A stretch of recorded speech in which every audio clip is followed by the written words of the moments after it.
Welcome back to the Hockey Show, and today we are talking about game number 5 between the Edmonton Oilers and the LA Kings. But first, I made a promise to you fine people out there as we are on the road to 500 that I would shout out a couple of the people that made that dream come true, and a couple people did. So as I promised, I'm going to shout those two fine gentlemen out right now. And to join me and cheer these fine people on, I have first joining me an esteemed animator and a proud member of the community, Michael Cogliano. And then I also have with me filmmaker from Double Down Productions, as well as Michael from his own production studio, Counter Productions. We have joining me now, relative of Christian Fisher, we have Mr. Filmmaker, Mr. Director, Calvin Fisher with me today, and they are going to cheer on these fine gents that decided to join the channel. So first of all, we have from somewhere I don't know, Daniel Cordero at 498.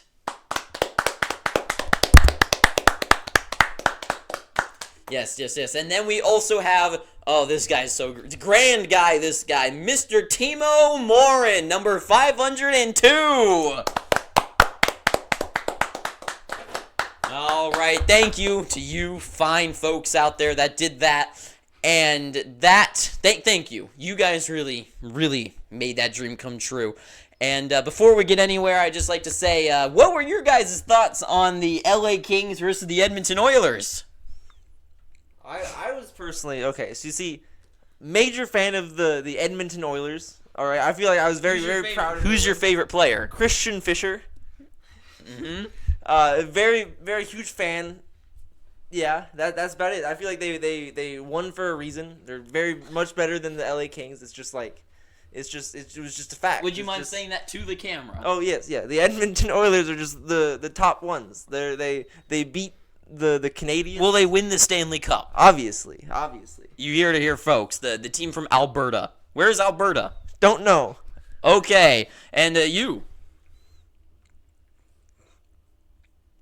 Awesome. So, thank you, huge fine folks. Thank you for joining me, and I'm going to continue the show. So get out of here. I didn't get to say.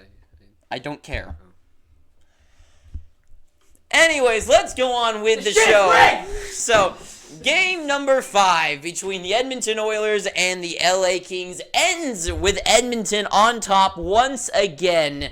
As this team, the LA Kings, have done nothing, and I mean nothing, to help their chances win anything in these series, because they know at this point, right, they are almost on a joint journey always to join Edmonton, right, as the Pacific is a pretty weak division, and those, like, really the top 3 teams in there really are the Oilers, the Kings, and I guess this year the Vancouver Canucks popped out of nowhere, right, but usually you can predict that the Vegas Golden Knights, it'll be like these guys' top 3, has been for a couple years now, but the Canucks really surprised everyone this year. So really Edmonton and the LA Kings should really expect, like, okay, especially the Kings, they never have adjusted. They've lost 3 years in a row now, last time 2 years in a row before they lost before that.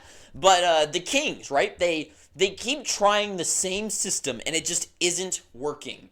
And for the Oilers, things are working. The Edmonton Oilers have got all the right moves, especially take down a team like the Kings over and over again. The Kings at this point will never beat the Oilers in a playoff series, as they haven't figured out what to fix, And sure, they try to make some additions, especially with guys like Pierre-Luc Dubois, trying to go out for him and then have like a true like Deneau, Dubois, Kopitar, Byfield especially, having this tremendous series, but just no one really standing out, especially offensively, especially when this team's such a defensive team. But even though they're so defensive, they're also not like the most tremendous as well at it. Like, I don't know.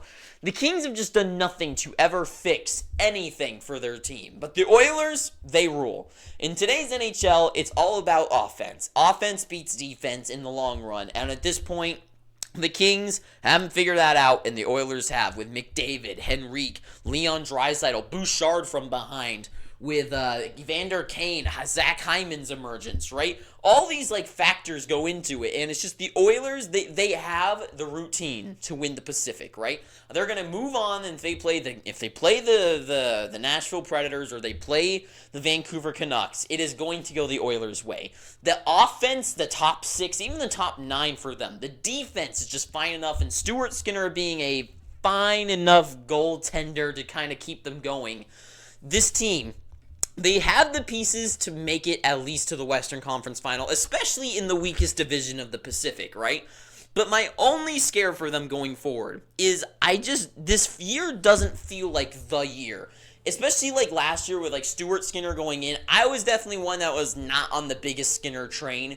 And going into the playoffs, he definitely proved that you shouldn't be. Like, he just isn't that goalie. This year, he's definitely proven to me a little bit more that he's like a competitive goalie that can play for his team. But he still like isn't like, he isn't a Bobrovsky. He isn't a Jeremy Swayman at this point. He's not Vasilevsky. Like, he's not someone who can really, he's not going to, sure, of course, every goalie has a time where they save a game. They are the team. They put the team on their back. Every goalie says that. So when I say that, you can probably go like point to game 4 and be like, see, what the hell are you talking about? But you know what I mean. Every goalie has like that one night.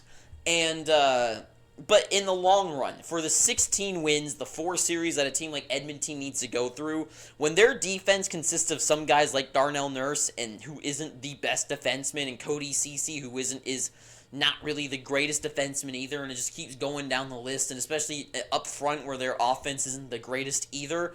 I mean, the defense, like, two-way game isn't the greatest either. Like, yes, they are an offensive lethal weapon, right? They are a warhead when it comes to offense. But when it comes to defense, it worries me. When a team like against the Canucks and anyone in their current, like, quarter of the bracket, I'm not worried about. But once they get to the Western Conference Finals and they play against the Avalanche or, like, the Dallas Stars or the Golden Knights at this point still, like, I don't see it happening. They're going to have such a tough time breaking through all of those guys multiple times that I just don't see it happening. I don't see that happening in the long run. But for right now, I like their odds in their quarter. Them getting to the Western Conference Finals to me seems like a easy inevitability. Whoever they play in the second round will be an easy win for them. They're just going to pass them by.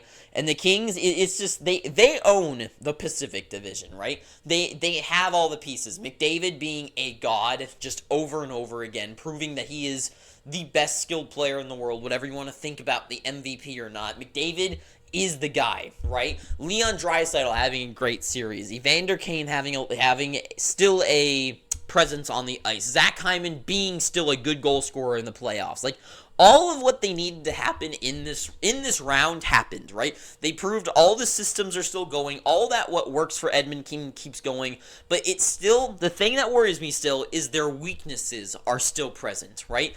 Defense and goaltending, like, it still is there, where they're, like, sure, this game 4-3, right? But none of these games were, like, it wasn't 7-1, right? These games were 7-4. This game was 4-3. It's the same thing, where it's, like, they can't shut down the other team when they need to, right? When you look at a team like the Panthers, right, where they play against a team like the Tampa Bay Lightning, who is a way better offensive team than the LA Kings. Offensive team than the LA Kings, and they keep them 6-1 in a do or die game against the Stanley Cup team that still is around, right? Like, it's those kind of games where I look at them like, I don't know. You take a look at, like, the Rangers versus the Capitals, and the Capitals have no breath in that series, right? And the Rangers just stomp on them. They doesn't even look like the Capitals were. They were just a bunch of pylons on the ice for training, you know? This series, Edmonton did have to fight, you know? And they didn't have to fight that hard, but they still needed to compete to win this one, right? Even though they have all those pieces, except the defense and the goaltending is still weak, and they were playing against a horribly offensive, lethal playoff threat in the LA Kings. And to me, it worries me still. Because going into the next round, they're going to dummy the Vancouver Canucks. And if they play Nashville, they're going to be screwed. Saros isn't going to do anything to McDavid, right? But when I look forward further into the playoffs, I know, like, guys like freaking Ryan Whitney and so many of these people online think, oh, yep, It's the Edmonton's year. Like, sure, I get it that you're a fan, right? I get you're a fan. You're going to say it's your year. I was the San Jose Sharks fan for the longest time. I definitely said it was their year multiple times, and it just never happened. But at least they went far, and they seemed like they could have done it, right? And they had, like, the legitimacy. To me, the Edmonton Oilers, they had nice auditions, and they're doing things the right way. But it just, the defense is still not acknowledged, right? They're not the team that picks up, like, Chris Tanev, right? They're not the team that goes out there and they pick up Noah Hanifin, which I know, I guess, the Flames probably would never have traded Hanifin to the Oilers in the first place. But still, right? Like, they're not the team that goes out there for UC Saros, right? They're not the team that's going out there to find that goal. I know they tried with Jack Campbell, but that was a horrible risk.